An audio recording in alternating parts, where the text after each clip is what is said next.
Good afternoon. Welcome, everyone. Thank you for being here for this very special event, the distinguished lecture by Professor Andrew Light. As many of you know, this event is actually jointly hosted by SENR and CEHV, Center for Ethics and Human Values. This is the first of two events, actually. The second one is on the 19th of this month. And this has certainly enriched our seminar series, both in terms of diversity of speakers and topics.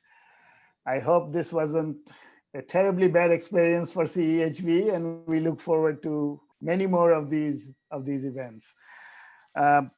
So with that, I would like to invite Pierre, the director of CEHV, to introduce our distinguished speaker today. Great. Well, thank you very much, Saeed and Scott, and also Greg Heitzusen, and also everyone there at the School of Environment and Natural Resources for partnering on this today. I think it's really going to be a especially fitting venue for our lecture. So let me just say it's such a great pleasure to welcome Andrew Light to Ohio State as the Center for Ethics and Human Values Distinguished Lecturer in Ethics this year. The Distinguished Lecturer brings to campus thinkers who've been influential outside the academy, in addition to having made groundbreaking contributions to moral or political philosophy. And in both these respects, Andrew has had a truly distinguished career. On the academic side, Andrew is University Professor of Public Policy, Philosophy, and Atmospheric Sciences at George Mason University, where he also directs the Institute for Philosophy and Public Policy. He's internationally recognized for his work on environmental ethics and policy as one of the architects of the approach known as environmental pragmatism. And he's also co-founder and co-editor of a leading interdisciplinary journal, Ethics, Policy, and Environment. In addition to many, many articles, he has authored, co-authored, or edited 19 books, including Environmental Values, Moral and Political Reasoning in Environmental Practice, Technology and the Good Life, and Environmental Pragmatism. So on top of that, starting, I think about a dozen years ago, Andrew added a second career by entering the practical world of policy and government. He's now Distinguished Senior Fellow in the Climate Program at the World Resources Institute in Washington, D.C. And from 2013 to 2016, he served as Senior Advisor and India Counselor to the U.S. Special Envoy on Climate Change, and as a Staff Climate Advisor to Secretary of State John Kerry in the Office of Policy Planning in the U.S. Department of State. In this capacity, Andrew served on the senior strategy team for the UN climate negotiations and as U.S. Director of the U.S.-India Joint Working Group for Combating Climate Change. And it should be said that he's now been working as a policy volunteer on climate change for the Biden campaign.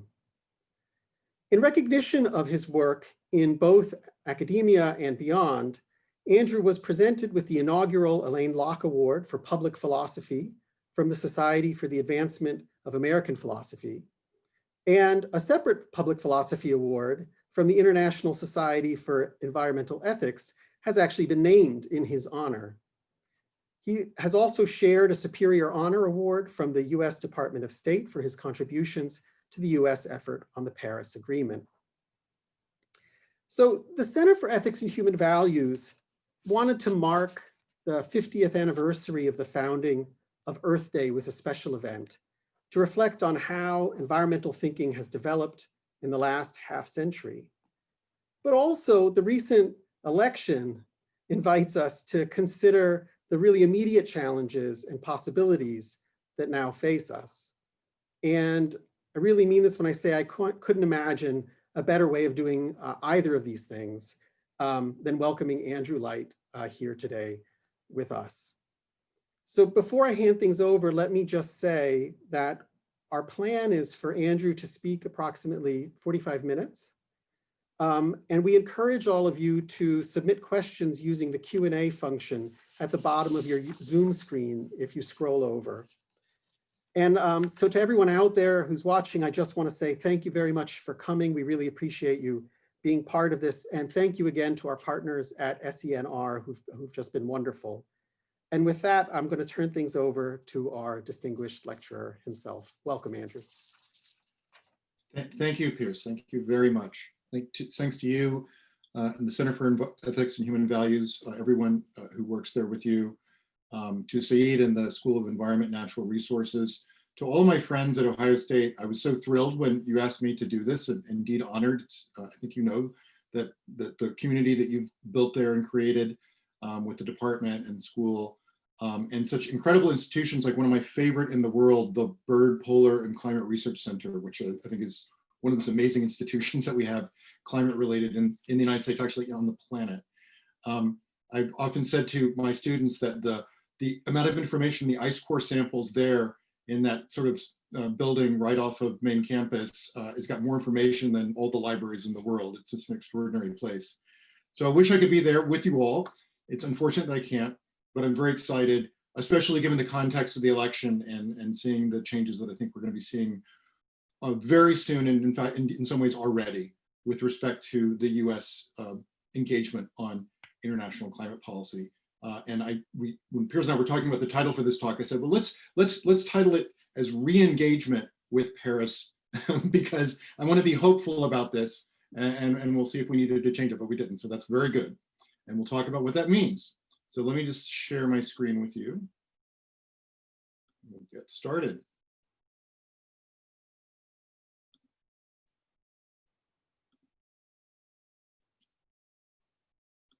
Okay, I think we should, whoops.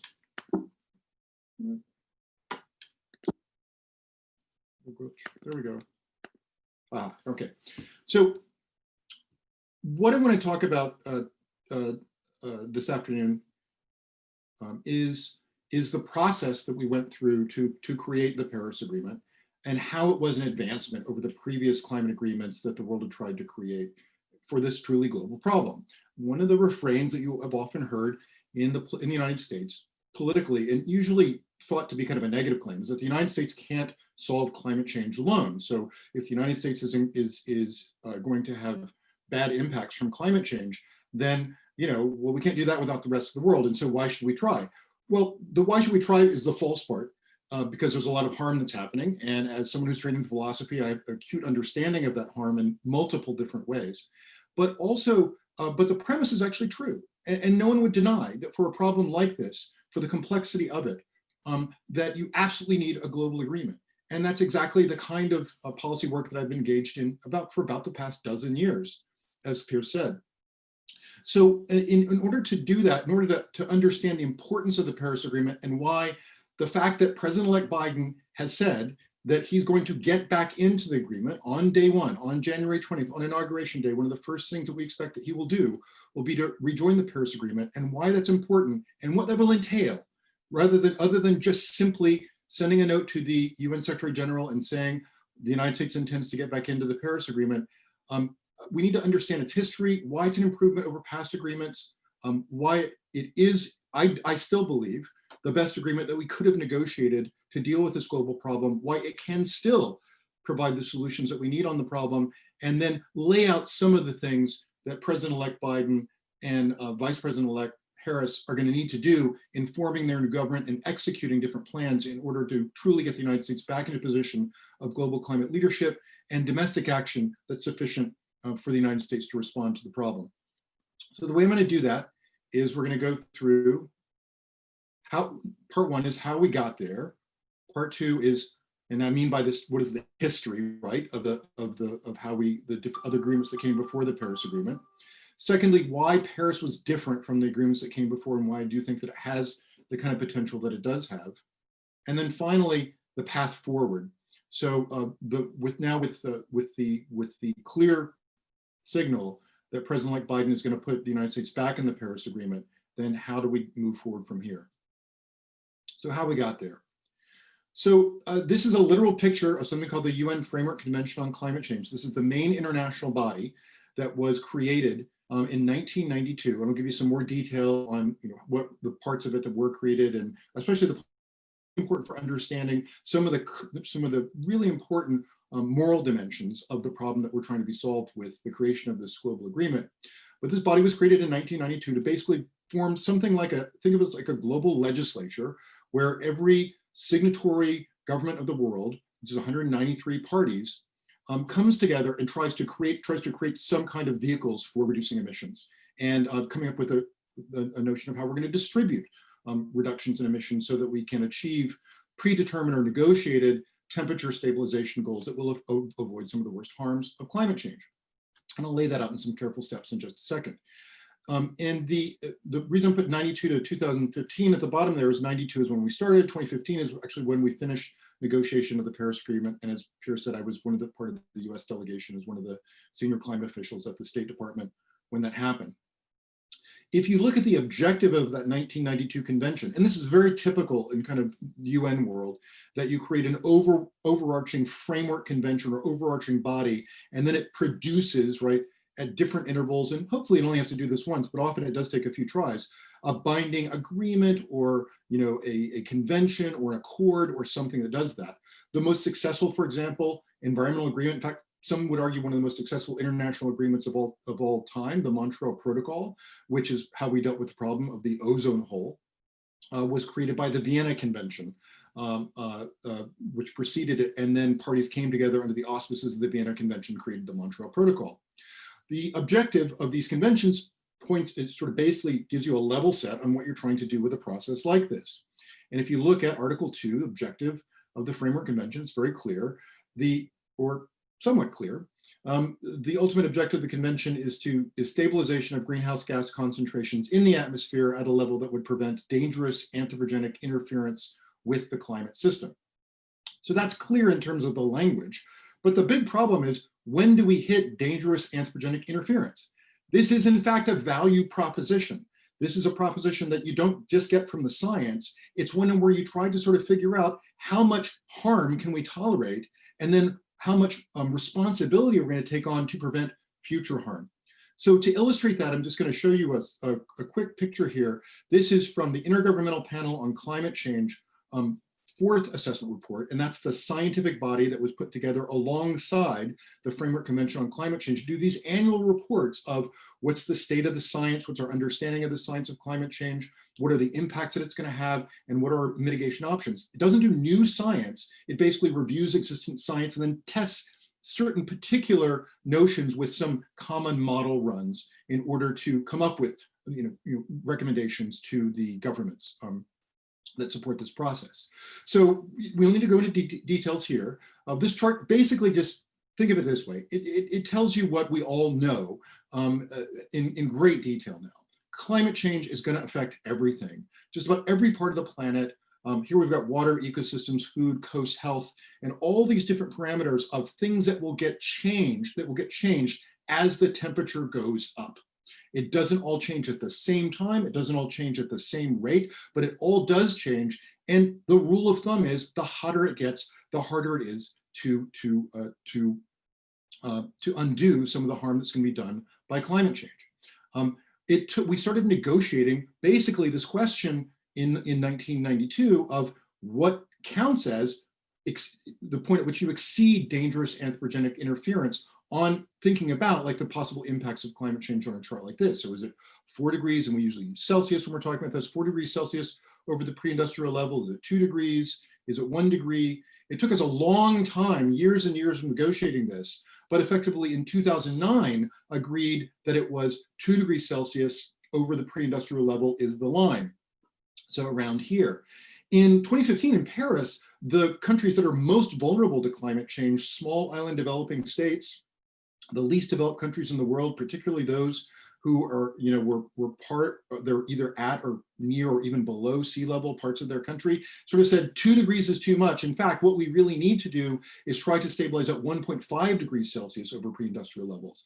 This is going to be a tall order because humans have already, with our activity, warmed the planet a little over 1 degree Celsius of climate change, of 1 degree Celsius over the pre-industrial level.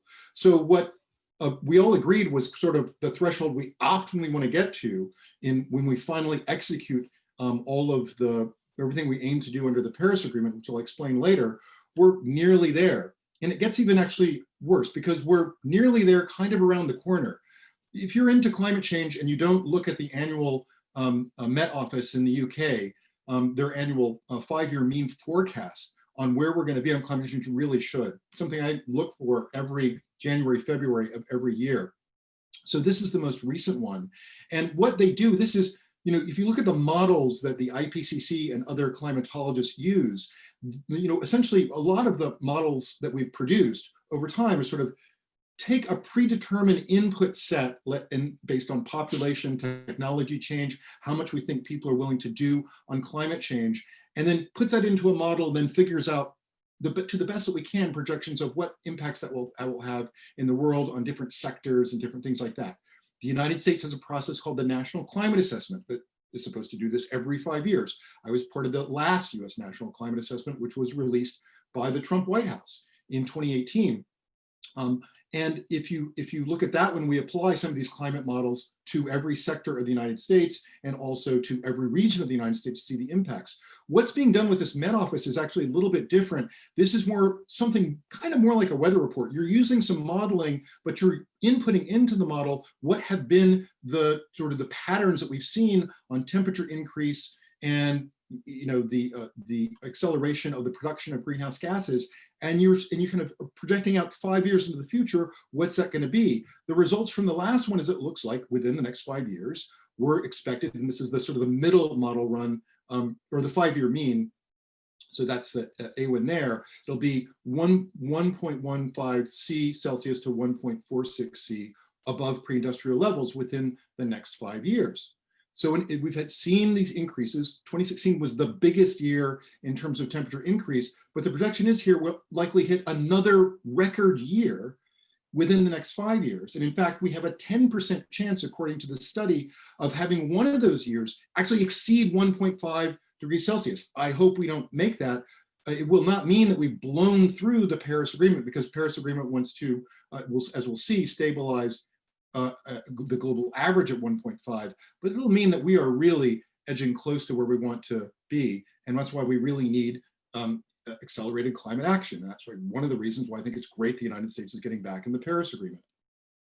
Now, what I want to do for the rest of this part of the talk is kind of unpack, like as I said, the history of this process and some of the intended and unintended consequences of the kind of agreement that we did, especially looking at the sort of a viewpoint of how did the agreement try to solve the very difficult problem of not just setting a target like 2 degrees Celsius or 1.5 degrees Celsius that you want to achieve, but the even more difficult thing, I think, which is frankly the burden sharing question, the question of how do you divide the realm of obligations? Because in order to reduce the temperature increases that humans are causing, we have to change the energy mix. We have to get off of fossil fuels.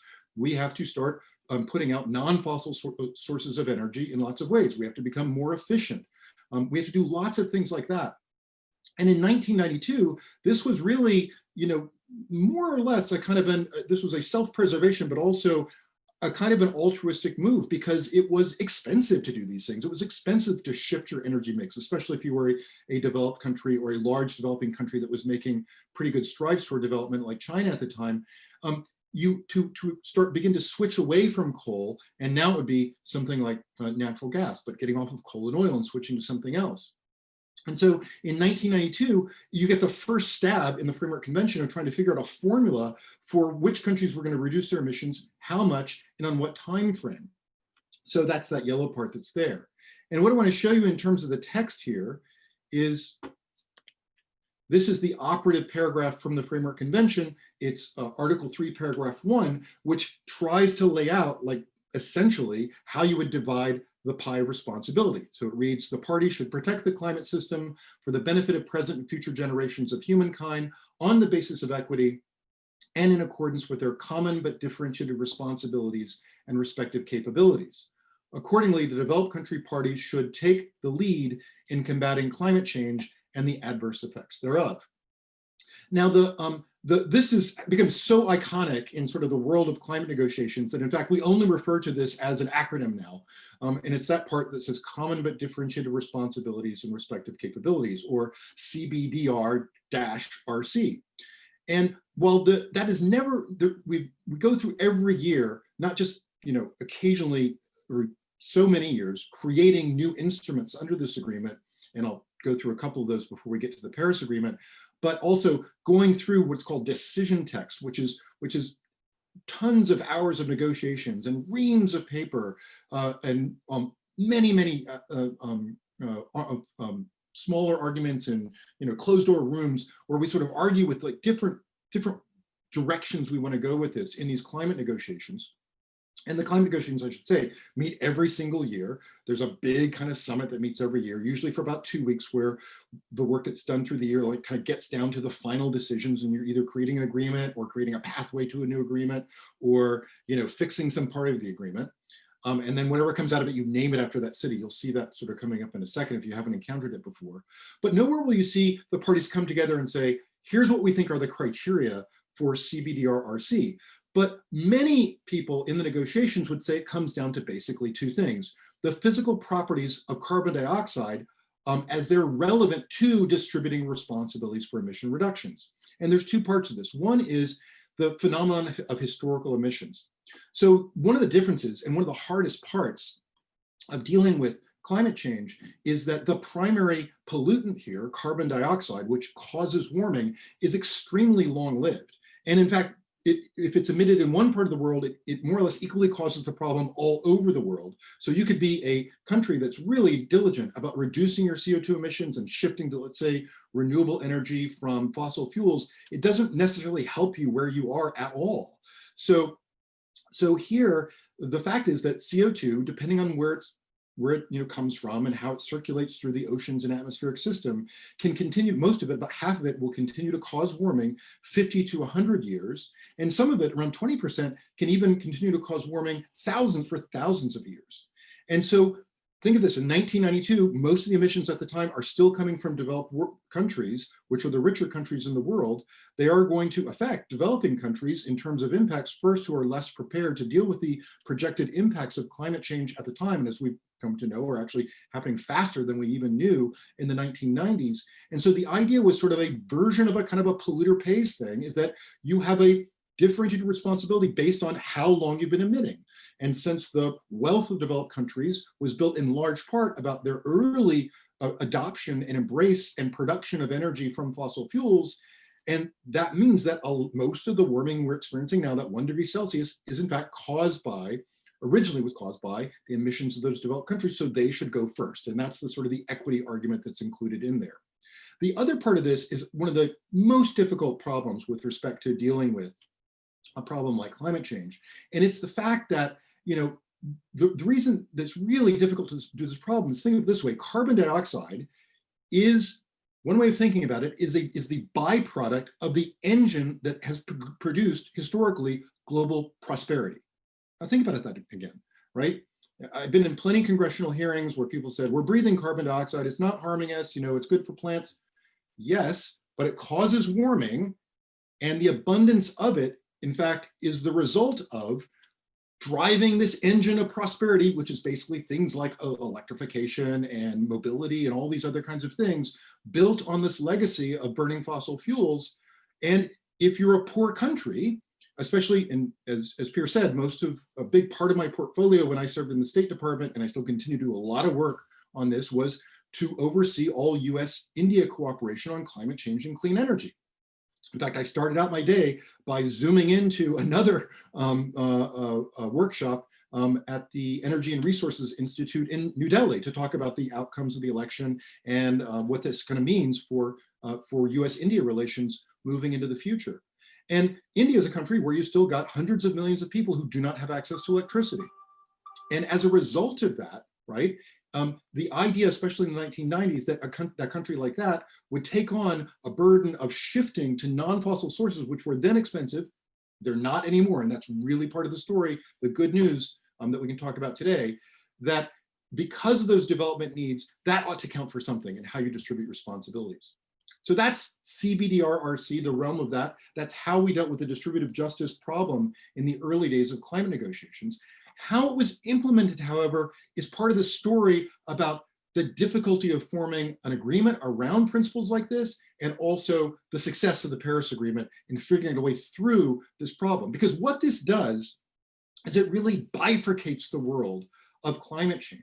it bifurcates it between the realm of developed countries and developing countries. In fact, the 1992 Framework Convention has a physical annex to it. And it says, here are the developed countries, and they were basically the OECD countries, in 1992.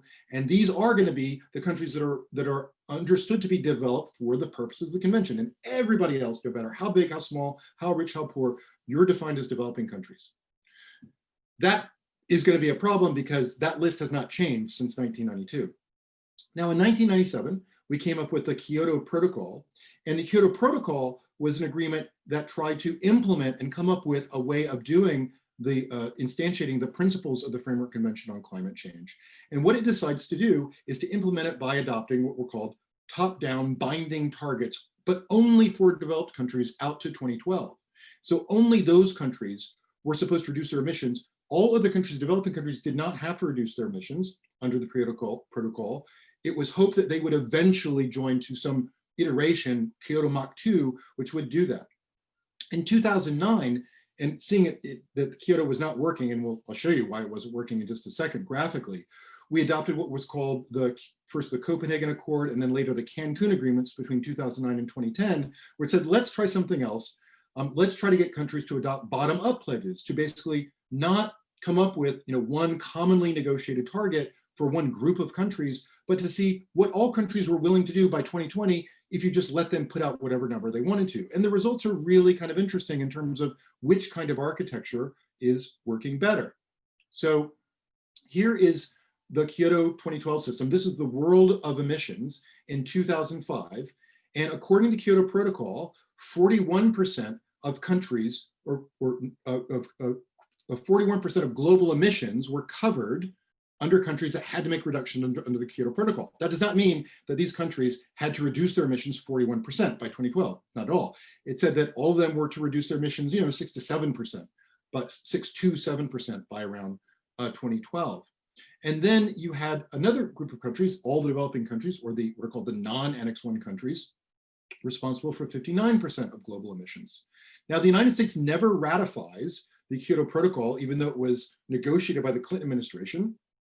Vice President Al Gore represented the United States at Kyoto, in part because the US Senate voted just a few months before Kyoto, 95-0, that they would not ratify, they would not even consider ratifying an agreement structured like Kyoto. One of the reasons that they said they wouldn't do it is because they didn't want the United States at this point in history in the 1990s to be at economic jeopardy from our main competitor, which is China, was then, still is now. And we thought, well, if the US has to reduce our emissions, or the Senate thought if they had to reduce our emissions, and this was bipartisan, 95-0, they would not do this because they didn't want to potentially slow the US economy down while China steamed forward with having no obligations to reduce its emissions. The other reason, though, they said, which I think is a reason that many people would argue is absolutely true and potentially more persuasive, and I'm going to show you how persuasive it is pretty soon, about a bifurcated architecture like this, is basically that an agreement that sort of says that we don't need emission reductions from developing countries is just not one that can ever lower emissions enough to hit some kind of negotiated temperature target. And that's absolutely true. And what's happening through the 90s into the early 2000s is that the bulk of emissions are coming from developing countries, and not from developed countries. And that is just not going to be a system that's tolerated. So by the time that the US pulls out, in fact, Canada effectively pulls out, they ratify, but then they say, we're not going to even try to meet our targets. Only about 25% of global emissions is covered in terms of 25% of carbon pollution and other greenhouse gases you can expect to be reduced to some extent. And in fact, by the time 2009, we're going to see the next agreement, the Copenhagen Accord, only 15% of global emissions is covered because countries just start leaving the Kyoto Protocol because they frankly just don't see it as a workable agreement anymore because it doesn't cover enough of global emissions. And if those countries responsible for 15% of global emissions even turn down their carbon dioxide emissions to 0, we would not be able to stabilize at something like the emissions targets we adopted in 2009. In contrast, when we try this bottom-up system where countries just put forward, and this is what we did with Copenhagen, we said, okay, we got to find a substitute for the Kyoto Protocol, something that's going to work. we need more than just developed countries to take some responsibility. Rather than trying to allocate responsibility through some negotiated process, which will probably get to the least common denominator, because one of the hardest things about this process is it operates by consensus.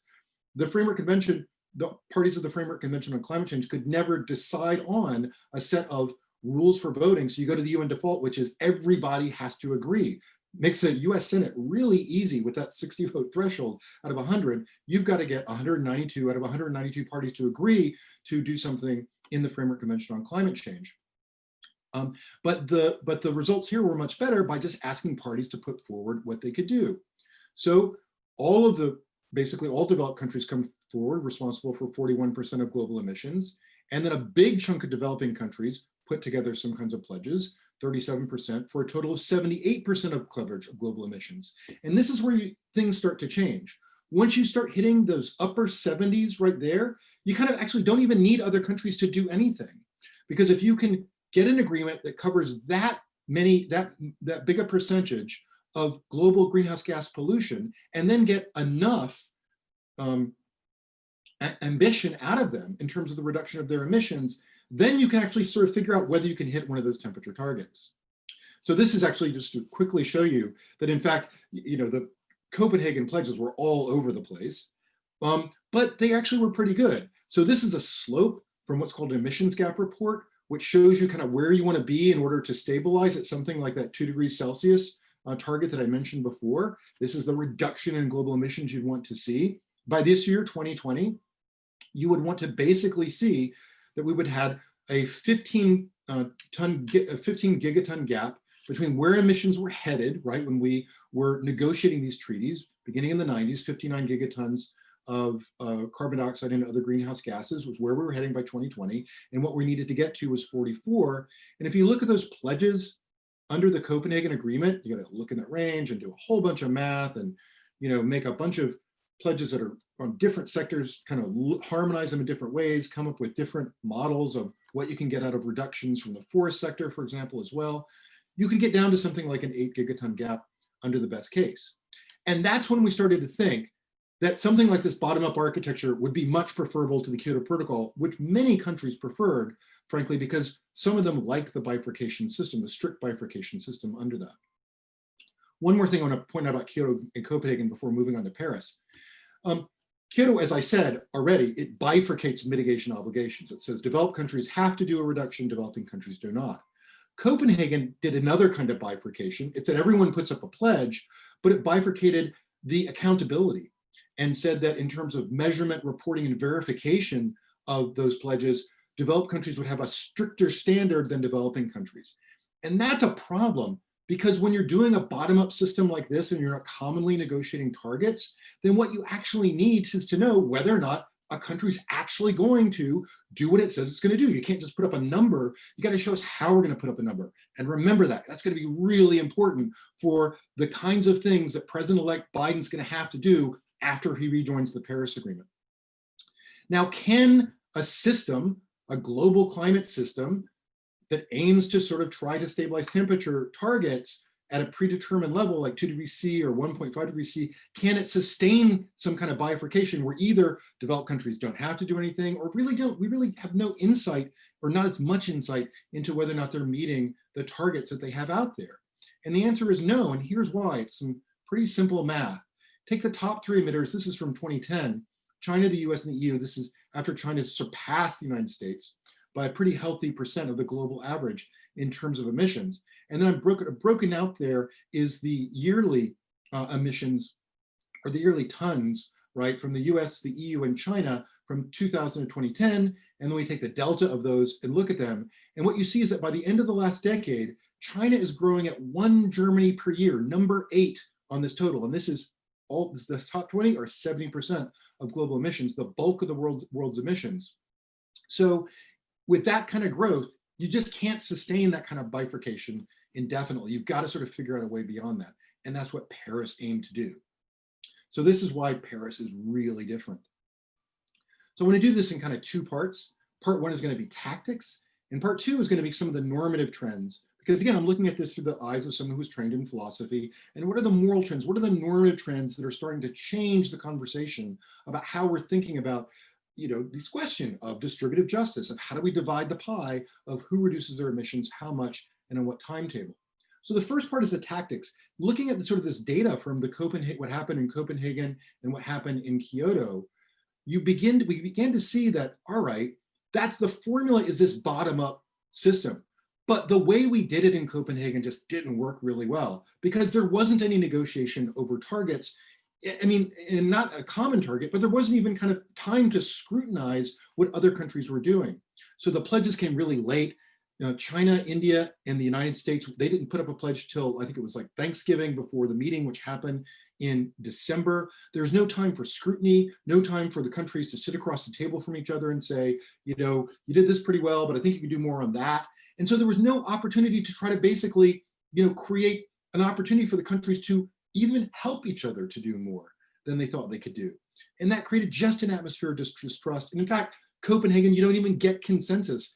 6 or 7 parties decided not even to join consensus on Copenhagen, which is why we had to finish it kind of in an overtime in Cancun in 2010, which we managed to do because the Mexicans did a brilliant bit of climate diplomacy for that meeting. Happy to talk about later. So we said, all right, this time around, we're going to start like a 4-year pathway to negotiating a new agreement, which we said would be in 2015. The French volunteered to host that meeting early on.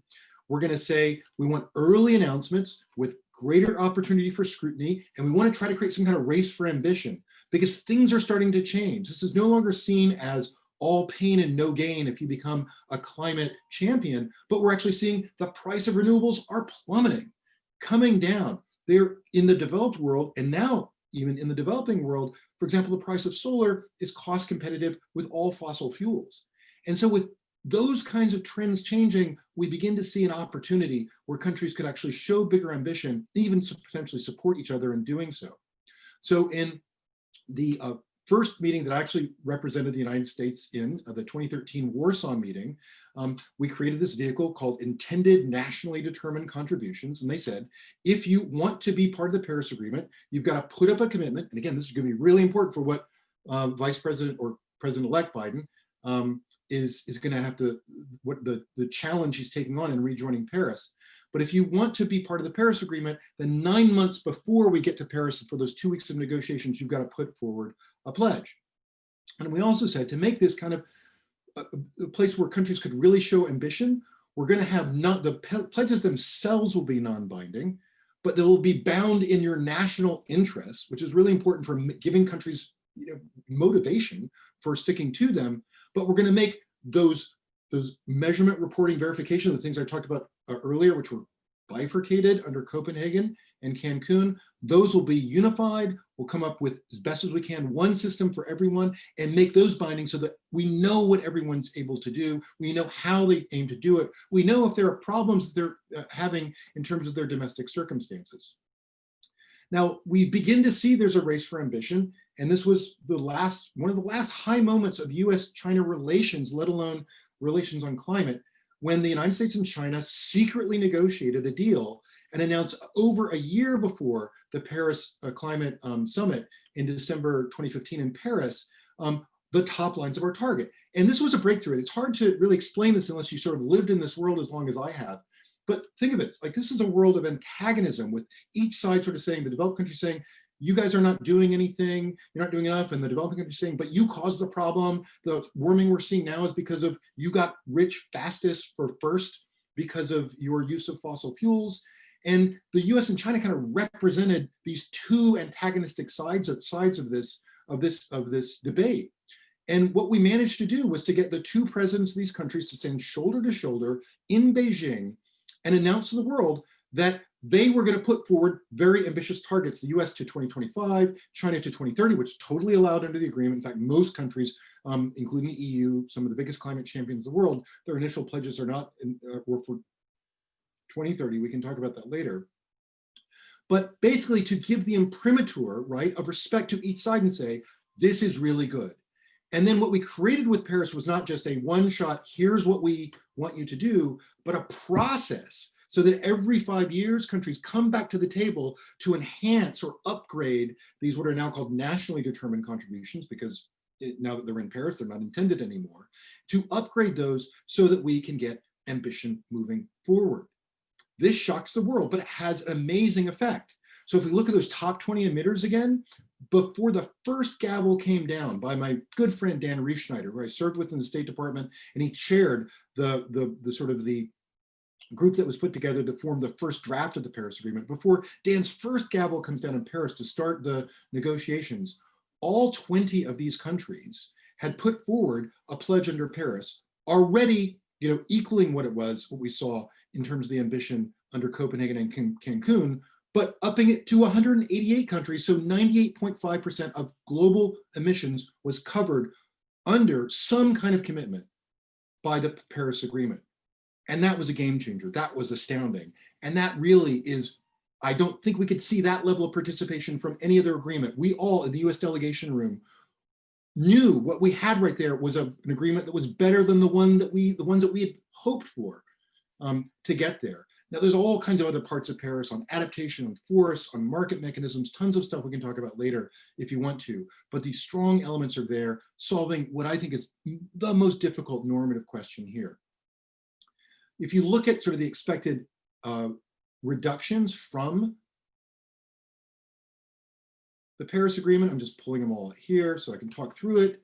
There's business as usual, temperature rise that was going to sort of happening by the end of the century. Those current policies, those were the Copenhagen, Cancun pledges around 2015 when we were negotiating here. These pledges and INDCs there, and then the pathways to stabilizing at 2 degrees or 1.5 degrees. And those first round of pledges from Paris got you, at best 2.4 degrees Celsius, not as good now because of partly what President Trump has done in the last 4 years, but still, something that's there in the ballpark, not where we need to be, but again, with what are called these ratcheting mechanisms for Paris, where countries are expected to do more every 5 years, and there's processes to help each other do more, even put pressure on each other to do more. That means that you've got a mechanism that could potentially work if you get the ambition built into it. Now, here's part two of what I want to say are these different things that made this different, these agreements different, the normative trends here. So one is like the changing economic conditions I mentioned before. The cost of renewable energy is getting lower. And so countries actually can envision truly sustainable development without using fossil fuels, and decoupling the rise and the increase in economic growth from the increase in emissions, which is vitally important because it'd be very difficult for any democratically elected or non-democratically appointed government anywhere in the world to essentially voluntarily slow down their economy in order to meet climate targets. That's a tall order. It's one that's going to be hard to get through a political process in almost any country around the world, maybe a few exceptions. And what that means, what you need then is economic growth that is not connected to growth in emissions, and that begins to start to happen. Also, an improvements in climate science, right? We know that climate impacts are happening faster than we thought they were, and that means that we've got to move forward and do something now, and that strengthens this case for what I call an all-in approach, where everybody's got to do something. No one can really be a complete laggard in this, and everybody knows what everyone is doing, rather than the old bifurcation approach, which Paris was a breakthrough on. Secondly, the urgency of expected impacts meant that we see that we helps to break climate diplomacy out of its silo. The people that I worked with at the State Department who started in the 1990s, and talked to people who worked in the State Department then, who will sort of freely say that, becoming a specialist in climate change diplomacy or negotiations wasn't what you did if you wanted to be a climber in the State Department. That's changed now. And what we've seen, and we saw this with Secretary Kerry, we saw it with President Obama, that leaders are starting to press each other and start to bring climate out as a matter of determining whether or not another actor was going to be a big person, which was going to be a good party. What we started to see here during the negotiation of Paris was that how a country acts on climate change is a test of its global character. Believe me, President Trump announcing a few months after he got into office on June 1st, 2017, that he was going to direct the US to the State Department to leave the Paris Agreement on climate change. Actually took 3 years for them to do that. It didn't actually happen until, oddly enough, the day after the election. But nonetheless, US was pulling back on everything, all of its commitments in that time. That we were seen as a bad actor on this, and countries were treating us like a bad actor. We were isolated in the G7, in the G20, in these annual meetings of global leaders, where you'd have to have a special paragraph in a leader level summit about what one country thought about climate change as opposed to the other countries. And we were seen badly in that. I think if we were going into a second Trump administration, we'd see stronger action to isolate the United States. In fact, even potentially penalize the United States in different ways using trade measures to do that, which I'm happy to talk about later. But that was another trend that changed, breaking climate diplomacy out of its silos so that leaders began to pressure each other on climate deals. And thirdly, the agreement represents a full embrace of pluralism about values, right? So if you look at the text of the Paris Agreement, it doesn't say, there is one way in which you need to think about the problem of climate change and one value set you need to embrace in order to get to solutions on it. We respect that there are differences in national circumstances, difference in national motivations on this. One of my big jobs was to explain to the US leaders from the State Department to the White House, like why it was the Indians were so actually fixated on the idea of bifurcation in the agreement early on and what they were calling climate justice. And one of the last sentences that got included in Paris was actually a reference to climate justice that Prime Minister Modi wanted in there because he wanted to be able to say that this was an agreement, when he brought it home, this was an agreement that was a victory for India. And we need to say it was a victory for the United States. And the flexibility of that, about that in the text itself is truly remarkable and is absolutely the only way you can do these multi-party agreements where everyone gets to say no and stop the whole thing. And finally, I just want to point out the moral commitment of leaders was really exceptional here. It goes to point 2 as well, but here's just one, and this is not an advertisement for Narendra Modi or a defense of all of his positions at all. But in the summit that he and Obama did in Delhi in January 2015, a reporter says to him, are you, Mr. Prime Minister, feeling pressure from the United States? And what that reporter probably did not know is that Narendra Modi, when he was the chief, when he was basically the governor of the state of Gujarat, the chief minister of the state of Gujarat, he wrote a book on climate change, which was weirdly enough an answer to Al Gore's movie Inconvenient Truth, which he called Convenient Action. And in the introduction to that book, he says, I'm a devout Hindu, and I think I have obligations to future generations to protect them from harm. And we're not doing that. And that's why I support ambitious climate action. And you can see it in this quote. India is an independent country, and there is no pressure on us from any country or any person, but there is pressure. When we think about the future generations and what kind of world we're going to give them, then there is pressure. Climate change itself is a huge pressure. And I think that was a dramatic change. It showed the personal commitment of this.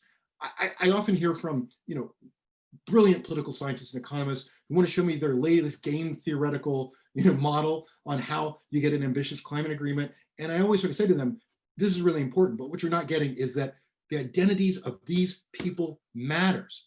Character, in fact, does matter. And whether or not you are going to fulfill a promise that you make does matter, not just in the United States, but also in this international arena, in some ways more so in this international arena, where leaders are the ones who are making these deals, pressuring each other, and getting somewhere to a common agreement. The path forward. Now, I know we're right about where we want to start questions, but this won't take too long, and it's mostly intended to stimulate discussion. So as I said, President Trump announces his intention to withdraw from the Paris Agreement on June 1st, 2017. I think President Trump thought that he was actually withdrawing that day. He actually, they followed, the White House and the State Department decided to follow the rules of Paris, which for reasons I can explain later, kind of don't matter so much now, meant that the United States was not formally out of the Paris Agreement until the day after the election that we just had. But that's the day that was the beginning to be a difficult one here. But it also started something really important, which I think is going to help the new president-elect quite a lot. So did Trump have an effect on the US emissions? And we can talk about more in this later in terms of the US ability to hit their commitments under Copenhagen and Paris. And yes, it was well documented. So you can sort of see once Trump adopts an executive order to start reversing Obama's climate action plan, we start seeing a trajectory in emissions where we weren't even going to hit our original commitments under the Copenhagen Accord, which is a 17% reduction below 2005 levels, let alone what we'd planned to do under Paris, which was a 26 to 28% reduction below 2005 levels. So there was a gap there. So with that kind of in mind, like what does the new president-elect have to do? Well, I'm gonna talk about 4 things. Well, maybe 3. We'll see where, again, I might hold the 4th one till discussion. Obviously, rejoin Paris and re-engage the global climate community. Now, rejoining Paris, again, as I said, is pretty easy. The president just has to send a note to the Secretary General in New York of the United Nations and say the United States wants to get back in. But remember, Paris has got these ratcheting mechanisms so that every 5 years you're supposed to increase your ambition. And 2020 is the year that we're supposed to see countries that had originally made a pledge to 2030 were expected to enhance their ambition or tell us publicly they're not going to do that. And a country like the United States was supposed to put forward its 2030 target. So what that means is that we're right now, we are passing the point at which the United States, if it's going to be a party in good standing under Paris, and that means having a commitment in good standing under Paris, according to the rules we adopted in 2015, has to put forward some kind of commitment. That will require a strong domestic climate plan, because again, your commitments, there should not be a whole lot of daylight between your Paris commitment and your domestic policies and measures. In fact, we want your Paris commitment to track your domestic policies and measures pretty closely so that every 5 years we can see whether you've got the right laws and the right measures and other things that are going on there. So President-elect Biden can't just come in and say, well, I think the United States, our next pledge will be 45 to 50% reduction by 2030. He's got to demonstrate to the world how he could do that. And that's where things start to get more complicated. So a lot of things are going to happen here. A lot will depend on what happens on January 5th with respect to those elections that are happening in Georgia. And with 2 senators, what could determine the balance of power in the Senate. We got to know Mitch McConnell is not enamored and it's giving us any indication that he's going to support the president's climate action plan or the President-elect Biden's climate ambitions. And so we'll have to sort of see what happens. One of the things we might see, and you would see there at the top with Vice President Biden then in the background, is the announcement of the stimulus package from 2009. I believe that there's going to be a lot of pressure for a new stimulus package when we get after Inauguration Day. I don't think one's going to happen in the lame duck session now. And the question is, think of it this way, like we haven't had one since last summer. Americans have not gotten checks that help to support them. We've got a rise in COVID cases, which is going to mean that more people are probably going to be out of work again. We've got no federal extension of unemployment. We're going to see a moving beyond the point at which people were getting a break on missing payment of rent or even their mortgages. And so there's going to be a lot of pressure on senators, and there's over 20 Republicans who are up for re-election in 2022. So there will be a lot of pressure for a new stimulus package. President Obama had pressure. He had the Senate also in 2009 when he was elected, but in less than a month after his inauguration, he passed the ARA Act, which was $800 billion. 10% of it went to clean energy. That's the biggest energy bill the United States has ever had. That 80 billion, stretch it a little bit more depending on how you define things, 100 billion. And that means that if President-elect Biden could get 10% of that stimulus package to go to clean energy plans, then that would be a huge win. I don't think we're going to see something like HR 2454, which was the Waxman-Markey bill, which was, a big comprehensive climate bill. If Mitch McConnell holds the Senate, it'll even be hard with a thin Democratic majority in the Senate. But you might see a lot of smaller bills, and we can talk more about what I think are the best options there, where there's already some bipartisan enthusiasm.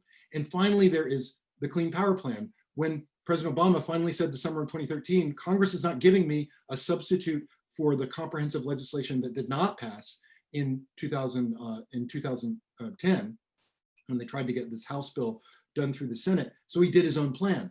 We know that's legally fraught. We know the new Supreme Court is going to be a dicey place for some of this. We don't know exactly how dicey, but this will require some very careful planning on how you would come up with measures using executive authority that the president-elect could use. Here's what I think is where he's really, really got a good shot here, and that is he doesn't have to start from scratch. The big advantage, run through this quickly, and then we'll go to Q&A. The big advantage is that states, cities, the private sector really rallied around and got together and said, and when President Trump said he was pulling out, said, we are still in. We're not going to on the US commitments in Paris. We think it matters. We're going to do something. And the degree to which they came together and did real, measurable, countable things is extraordinary. So these slides are from a project that I've been working on at the World Resources Institute called Pledge, and it basically counts up this non-federal action. It's right now a little over 4,000 entities, 24 states plus Puerto Rico, 500 plus cities and counties, 350 colleges, just all kinds of groups that have come together and sort of have real measurable, countable commitments to reduce emissions, and they've actually been doing that. Plus, they've been getting bigger since 2017. Every year of the Trump administration, more parties on a bipartisan basis have been joining this coalition to do this. So that today, this group of entities, if they were one country, they would be the second largest economy in the world, behind the United States economy and ahead of China. That's how amazingly big it is. And they are now, their coverage, think of it as the coverage slides that I show you for those two previous climate agreements, they cover 51% of greenhouse gas emissions in the United States. Some of the things that they're doing, we can come back to this, but double the number of electric vehicles. 16 states have committed to phasing out hydrofluorocarbons, one of the most potent greenhouse gases used in refrigeration and air conditioning. 7 states and 27 gas companies have committed to methane leak reductions. All of these different kinds of things that we've been counting under this. And when we look at this, what they're able to do, it's quite a lot.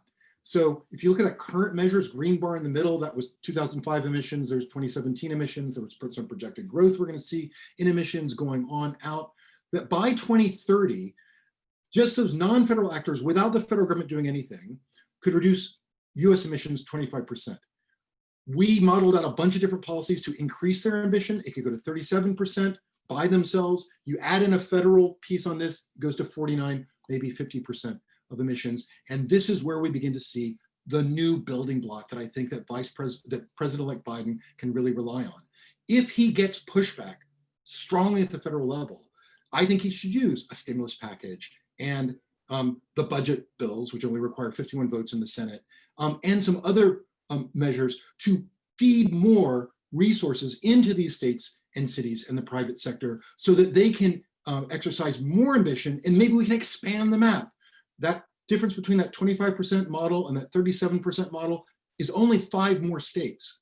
And so you can, and we've identified the 5 that we think would likely go there. So you can imagine a play here where the president-elect, I have to keep correcting myself, can work with this incredible engine of emission reductions that we've already got going at the non-federal level, and build out and work beyond the political impasse, and even build more of a bipartisan consensus on climate action, and then really be able to rejoin the rest of the world and show climate leadership once again. So thank you very much.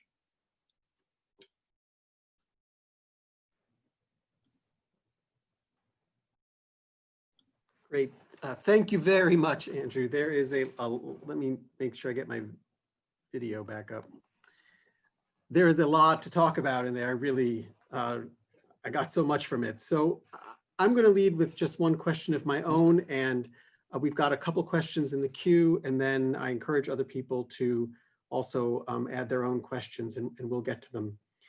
I think for me, just coming at it from the perspective of political philosophy, I was really intrigued by a couple of things, and it's maybe not that well-formed a question, but I'm just curious what you would say. On one hand, I think my questions are kind of about public morality. And on one hand, I'm interested in your colleagues at the State Department and the extent to which there must be some tension between strategic national interest and some sense of global responsibility, and how they think about America's role in the world, and what that is, and when we should be strategic, or when it's really inappropriate to be strategic, because there's a moral responsibility here. And maybe related to that, but maybe not, is I was intrigued by when you talked about the idea that pluralism played an important role in the climate agreement itself. And I'm just sort of curious whether those two thoughts come together, or how it was that pluralism was able to make the moral part of the argument, or the values-based part of the argument, easier. Yes. So I'll try to do it quickly. But first of all, State Department's a huge place. There's a lot of people, and then you combine that with our you know, there's also so many actors that are involved in this: Environmental Protection Agency, you know, and the U.S. Agency for International Development, where we sort of extend cooperative programs to countries like India to help them to achieve their climate targets and sort of things like this. The Department of the Treasury, the Export-Import Bank of the United States. There's so many actors involved in this. So you'll find a lot of different answers to the first part of your question of how they balance it and how they see it. I think, though, that everyone kind of understands that the sweet spot, right, is when you can make an overlap between clear global responsibility and something that also can be certainly at least defended in the national interest. And so, to tell you the truth, like I did a couple rounds, it's this weird thing where Paris Agreement sort of said after the agreement entered into force, which was November 2016, right after, right at the same time actually as the election where Trump won, that no one could leave the agreement from that point for 3 years. That was written into the agreement, not by us. It's a kind of typical kind of cooling off period for things like this because they're so hard to negotiate. And then after that, it took 1 more year. You'd send in a notification to leave the agreement and that you wanted to leave the agreement, and after that year, you're out. And so the U.S. submitted its instrument for withdrawal from the agreement on November 4th, 2019. And so we were out the day after the election, effectively out. So I went through 2 rounds of a lot of work with reporters to like raise awareness of the importance of Paris. Because I frankly thought it was getting soft even among reporters who are in favor of climate action, right? Science reporters. And so 2 waves of interviews I did on this. And so people would say, why is it bad the United States is leaving Paris? And my answer always was, or they would say something like, what's the biggest consequence of the US leaving Paris? And my answer always was, it makes Americans less competitive and less safe. Now, that doesn't mean that I don't think that we have a global responsibility to do something about this problem. But I think to create the kind of consensus, for Washington is kind of weird, right? You know, in terms of Congress does not represent the degree to which Republicans and Democrats think this is a problem, want to do something about it. But to make that argument, you've got to show that there's a downside to not being part of these global agreements, even if you think there's a global problem that needs to be solved. And what it was with Paris is there's analysis that's been done by the International Finance Corporation that shows that, you know, that the top 21 developing countries, their commitments under Paris, if they're fully implemented by 2030, creates a $23 trillion investment opportunity with a T. So US pulling out of Paris means the United States is not going to compete very well in those markets. China's going to gobble them up. The EU is going to gobble them up. Canada, the UK, they're going to gobble them up. I think that's a compelling argument. It overlaps right with the global interests. And the less secure place is like, we're a pariah country, or we have been up until now, and that we apparently don't think the problem is real. And so what that means is that all these places around the world, we have old style, like security interests with, you know, political instability, terrorism, you know, whatever it is, that those countries clearly think that they've got a climate problem and are worried about it. And yet the United States doesn't want to help them for ideological reasons.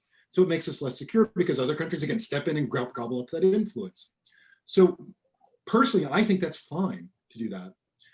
In terms of the pluralism argument, it's a longer discussion, but I guess I'd put it this way, is that, you know, for every sort of person there is that works in this, not just in the United States, but globally, who kind of thinks that, you know, it's okay to assert self-interest. There are tons who don't like that at all, you know, and they really chafe at the idea that an agreement doesn't get you consensus all the way through from reasons to ends. And I think what you got with Paris was the evolution of convergence is okay, not consensus.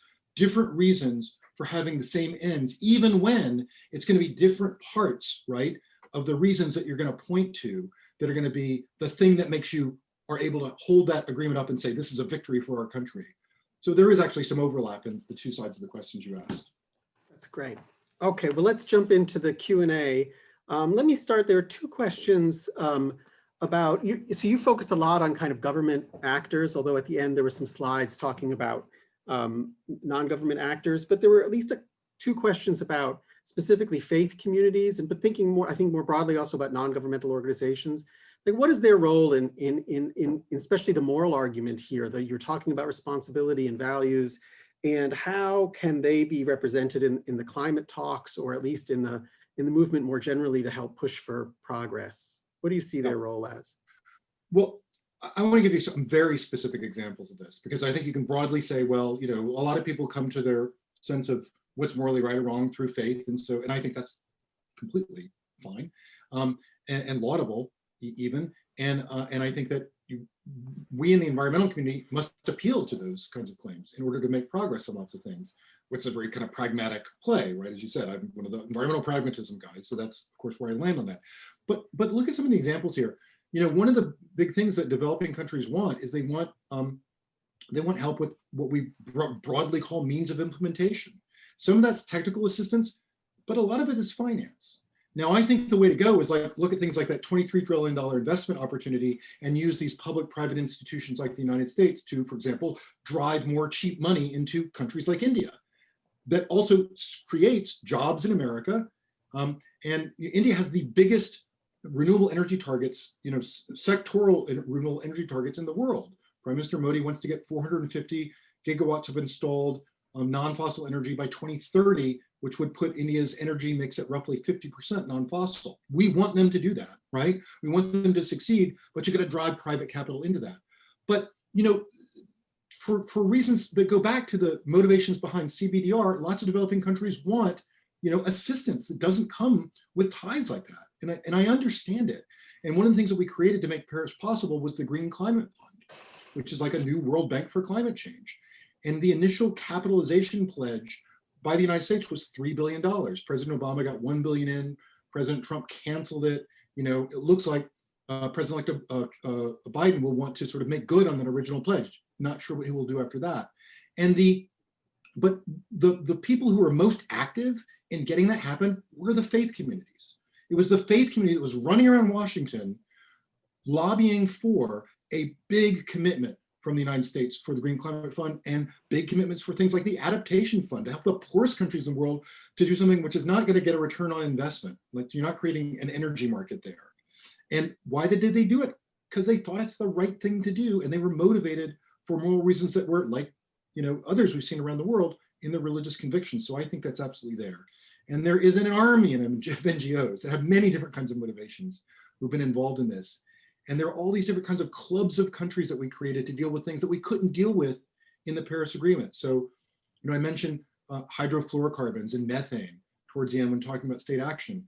There isn't an agreement in the Paris text about these, what we call them super pollutants, but they're incredibly important in terms of a temperature mitigation portfolio, because they're not as long lived as carbon dioxide, but they are bigger, more impactful. So you get them out, you get a bigger return.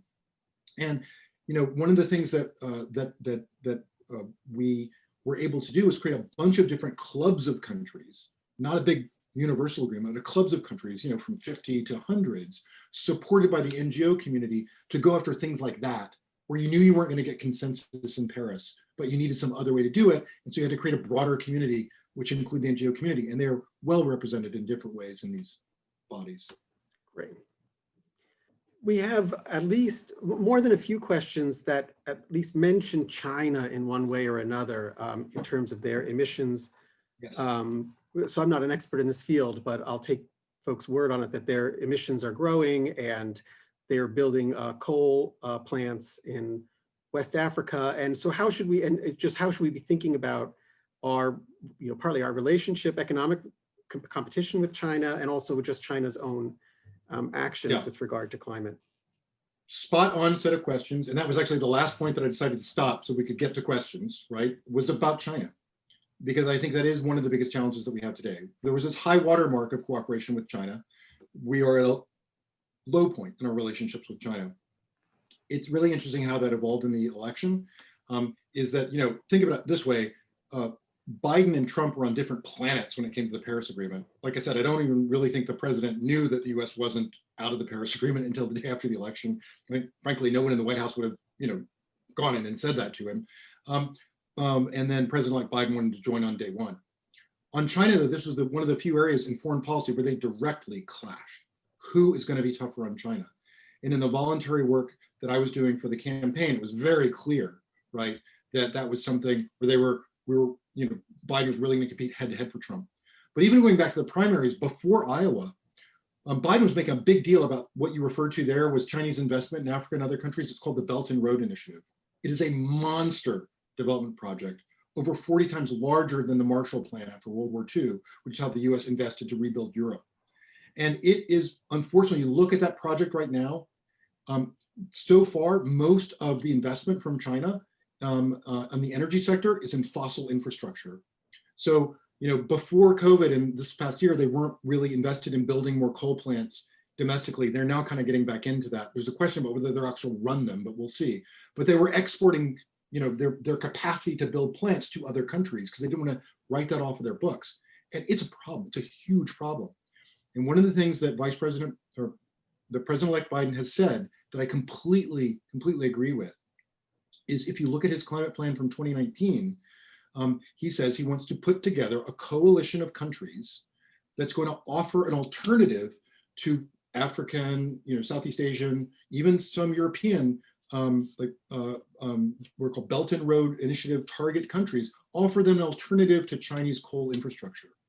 And that's something that only the United States can actually do. I mean, there's some people who will sort of say, well, it's going to be kind of audacious for the US after what's happened the last 4 years, and also, listen, not ratifying, leading on the negotiations with Kyoto and not ratifying it, leading on the negotiations in Paris and then quitting the agreement, right?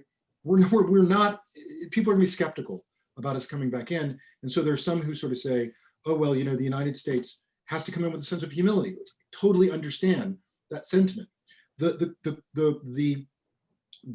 here's a place where you can't actually, you don't find many replacements for US influence. The US can't do it alone, but we kind of do have the authority and power and the ideas and the private sector capital that we can help to mobilize to get multilateral development banks to invest and create a pool of funds that potentially could provide an alternative to China. And I think that's our best shot right now. We're not going to jump into another cooperative agreement with China immediately because there's too much else that needs to be worked out. But I think that we might have some healthy competition. And I think that would be one of the places where I hope to see it. That's great. So there are a lot of questions in the queue, and I can already just predict we're not going to get to all of them. And so I just apologize. I'm just scanning through and trying to find places where there's lots of overlap. There are a couple questions of different sorts of people asking you moral questions or policy questions or predictions about the future. So one question I did want to ask you about is about geoengineering. We have a question about whether you are interested at all in kind of geoengineering solutions potentially to climate change and whether you have position on that. I mean, I interpret that as solar geoengineering because it can also mean things like carbon removal. Carbon removal is essential. I think that I wouldn't go into that. I don't think there's any way we do this without carbon removal, especially if you're looking at 1.5. But yes, I'm interested. I'm on a National Academies of Sciences panel right now, writing a big report, which hopefully we'll have done end of this year, beginning of next year. It's finished. We've had it out to reviewers, and now we're going through the comments. That is making recommendations on a research program on solar geoengineering and governance recommendations on solar geoengineering, and I led on the international governance part. And so you'll kind of see really kind of my considered view once it all comes out. But here's the deal. I mean, on this, the promise of solar geoengineering is that no one in the right mind, even in that community, in the research community, says you do solar geoengineering instead of mitigation, instead of reducing emissions. No one says that anymore. Those people were kind of laughed out of that community. Now the scenarios are things like you could do injection of stratospheric aerosols or brightening of marine clouds, or the two favored platforms now that could kind of what are called shaving the peak. So while you're reducing emissions and you're sucking some CO2 out of the atmosphere and you're doing some adaptation, you can lower the peak so you don't get as much harm. That's the promise.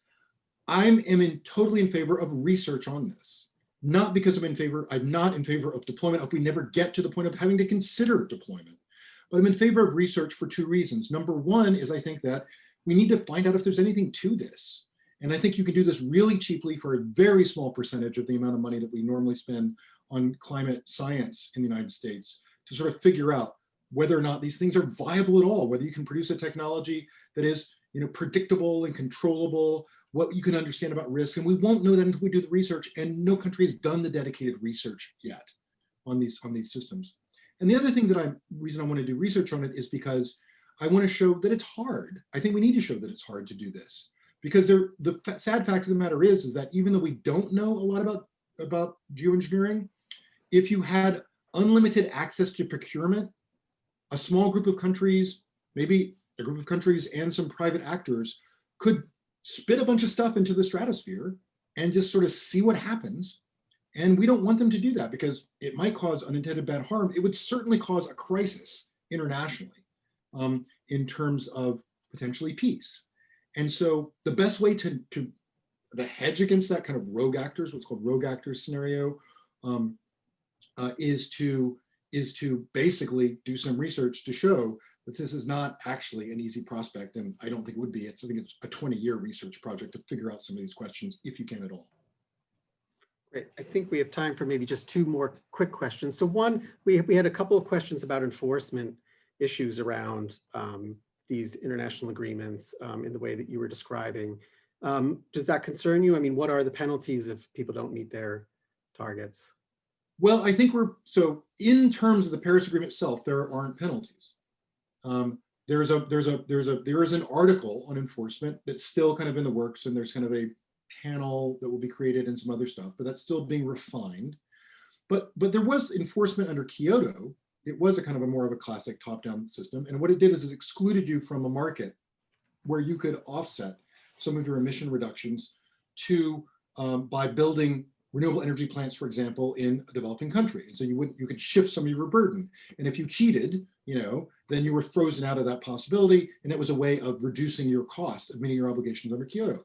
But that didn't matter to a country like Canada, which ratifies Kyoto and then says we're not even going to try to meet our obligations, because if you're not trying to meet your obligations, what does it matter if you're frozen out of that market? I think the real enforcement is going to happen a couple ways. One is kind of shaming and blaming and ostracizing, and that's kind of what we've sort of seen versions of that. But more importantly, we're seeing it on the horizon, and it's going to happen, I think, first in Europe by the commitment by the European Union. They've created their European Green Deal, right? It's not the Green New Deal, it's the European Green Deal, but it includes what are called border carbon adjustments. And so we'll start seeing implementation of this in the spring, summer, and there's absolute commitment from everything that I've seen in Europe on this, is that they're going to start putting a levy or a tax or some kind of fee on goods that cross their borders from countries that are not taking climate action or not doing what they say they're going to do. They're going to be defining what this means. And that is actually, I passed by it pretty quickly. That's what would have been waiting for a second Trump term, is because the United States would have no way been in compliance on that. And it's going to be interesting to see how a new Biden administration negotiates that with Europeans. And I think that other countries will just follow, because they've got to protect their carbon sensitive industries, the ones that are going to be the hardest to decarbonize, like heavy industry. They're going to have to protect those as they radically continue to reduce their emissions. You've got countries all over the world, and President Biden's one of them now, is going to put the US there, that want to get to net zero emissions by 2050. Well, if we're going to do that seriously, then countries are really going to want to sequence how they bring in these harder parts of their economy, protect jobs. And I think you're going to see more of these border carbon adjustments, which effectively are going to create an enforcement provision. So let me just end by saying, I mean, I love listening to you talk about this, partly because I can't imagine that you would be as engaged with all of this in the way that you are, and clearly in this very animated way, if you weren't somewhat optimistic about our possibilities, in our country and globally going forward with regard to climate change. And I tend to be someone who sort of feels more pessimistic about all of these things. And so I wonder if the place to end is just kind of like, am I right that you're sort of optimistic about our ability, even if we don't completely mitigate these things, but at least to adapt? And then why are you optimistic? Like, what's the future that you're picturing? So I like to think I'm more of a realist than an optimist. And I think what I'm realistic about is I think of this as sort of, gates that close, right? And if you don't get through them, then you've got a problem. And I do still think there's a pathway to some stabilization. It is really hard, and it may involve technologies that we're going to have to really make much bigger investments in order to make those viable and feasible and stuff like that. But I think that I think that the solution set and the pathways there and the difficult moments in those pathways are pretty well understood at this point. And so that gives me what you're calling optimism, I'm calling realism, to know that we haven't yet passed the point of absolute no return. Are there some things that I think are going to be really hard? Yeah.